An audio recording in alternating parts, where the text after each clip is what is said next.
Hello दोस्तों, नमस्कार। मैं डॉक्टर मनीष सर अपने चैनल में आपका स्वागत करता हूं। आइए दोस्तों, आज हम लोग समझेंगे प्रेरित विद्युत वाहक बल, प्रेरित धारा तथा प्रेरित आवेश के बारे में। तो आइए इसको समझा जाए। आज की टॉपिक होगी प्रेरित विद्युत वाहक बल, प्रेरित विद्युत वाहक बल,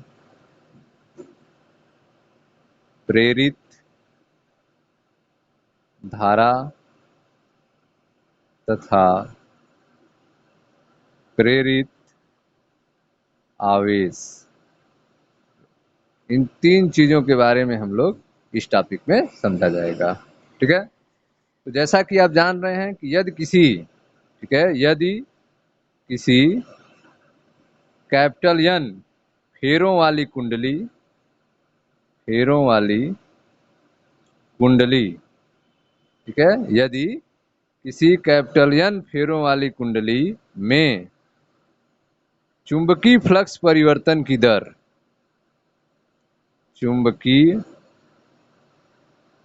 फ्लक्स परिवर्तन की दर, चुंबकीय फ्लक्स परिवर्तन की दर को किसे लिखेंगे? डेल्टा फाई बी बटे डेल्टा टी। ठीक है। तो यदि कैपिटल एन फेरों वाली कुंडली में चुंबकीय फ्लक्स परिवर्तन की दर डेल्टा फाई बी बटे डेल्टा टी हो, ठीक है, तो परिपथ में प्रेरित विद्युत वाहक बल,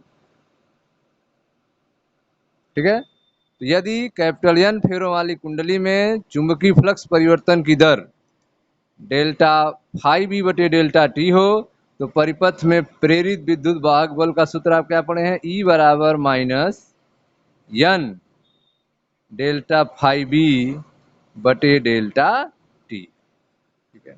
प्रेरित विद्युत वाहक बल कितना होगा? ई बराबर minus N delta phi B बटे डेल्टा टी। यहाँ पे जो ऋण चिन्ह आप देख रहे हैं, यह प्रेरित विद्युत वाहक बल के दिशा को बताता है। ठीक है। यहाँ पे ऋणात्मक जो चिन्ह आया है, ऋणात्मक चिन्ह, यह क्या बताता है?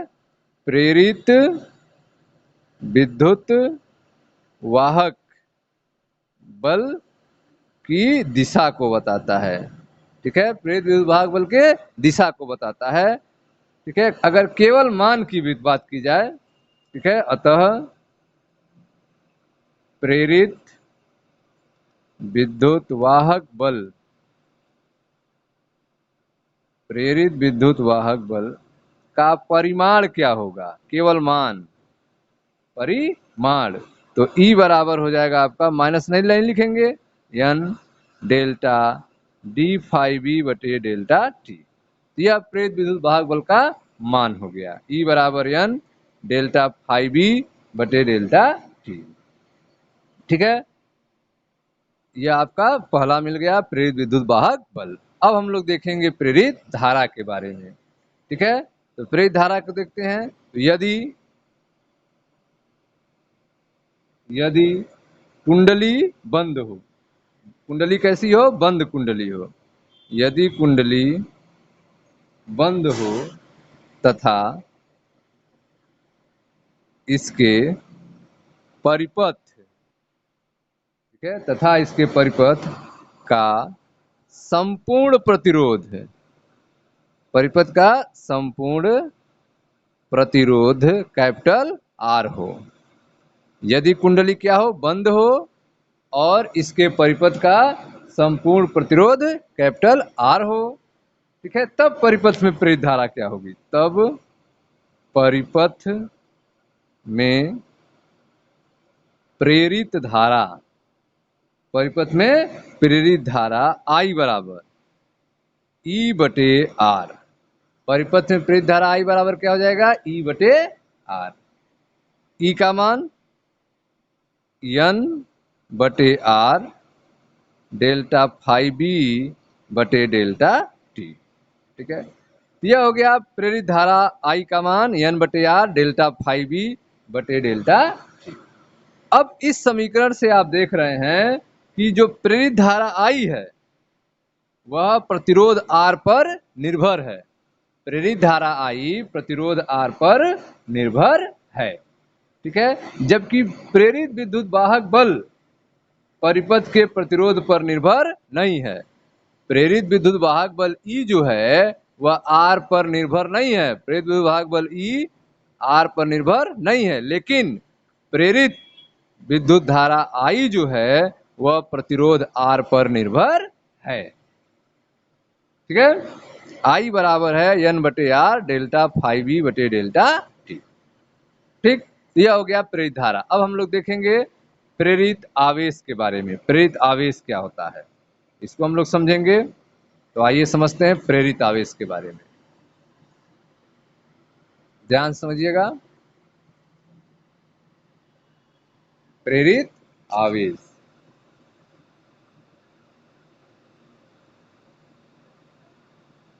प्रेरित आवेश, ठीक है।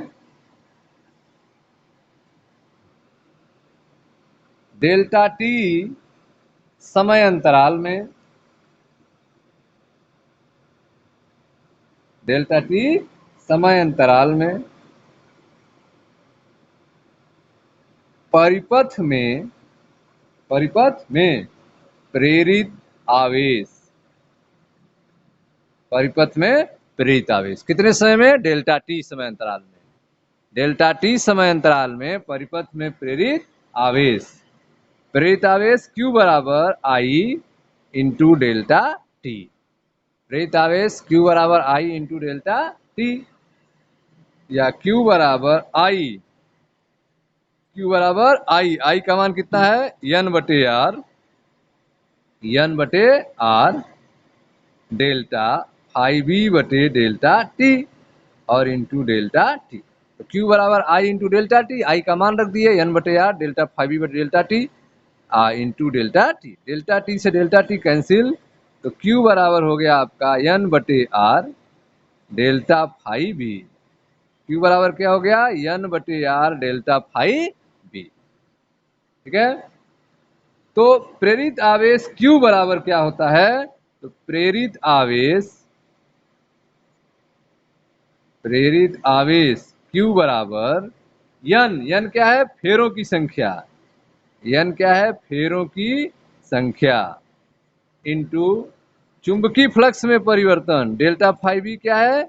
चुंबकीय फ्लक्स में परिवर्तन, चुंबकीय फ्लक्स में परिवर्तन बटे R क्या है? प्रतिरोध, ठीक है। तो प्रेरित आवेश Q बराबर फेरों की संख्या इंटू चुंबकीय फ्लक्स में परिवर्तन बटे प्रतिरोध, ठीक है। अब यहाँ पे आप देख रहे हैं कि प्रेरित आवेश का मात्रक क्या होगा? तो डेल्टा फाई बी जो है आपका, उसका मात्रक वेबर होगा, R का मात्रक ओम होगा, R का मात्रक क्या होगा? ओम होगा। तो प्रेरित आवेश का मात्रक होगा कूलाम। प्रेरित आवेश का मात्रक क्या होगा? कूलाम हो जाएगा, ठीक है। अब इस समीकरण को अगर हम ध्यान से देखें तो प्रेरित आवेश फ्लक्स परिवर्तन के समय अंतराल पर निर्भर नहीं करता है। प्रेरित आवेश Q जो है वह फ्लक्स परिवर्तन डेल्टा फाई बी के समय अंतराल डेल्टा टी पर निर्भर नहीं करता है, क्योंकि डेल्टा टी कैंसिल हो गए, ठीक है। तो प्रेरित आवेश फ्लक्स परिवर्तन के समय अंतराल पर निर्भर नहीं करता है। फ्लक्स परिवर्तन चाहे तेजी से हो या फिर धीरे धीरे हो, परिपथ में प्रेरित आवेश उतना ही होगा, ठीक है। तो फ्लक्स परिवर्तन चाहे तेज हो चाहे धीरा हो, परिपथ में प्रेरित आवेश का मान उतना ही होगा, अर्थात प्रेरित आवेश फ्लक्स परिवर्तन के समय अंतराल पर निर्भर नहीं करता है, ठीक है। तो इस तरह से आपने देखा प्रेरित विद्युत वाहक बल E बराबर n डेल्टा फाई बी बटे डेल्टा टी, प्रेरित आवेश I बराबर n बटे आर डेल्टा फाई बी बटे डेल्टा टी, और प्रेरित आवेश Q बराबर n बटे R delta phi B. Okay students, thank you.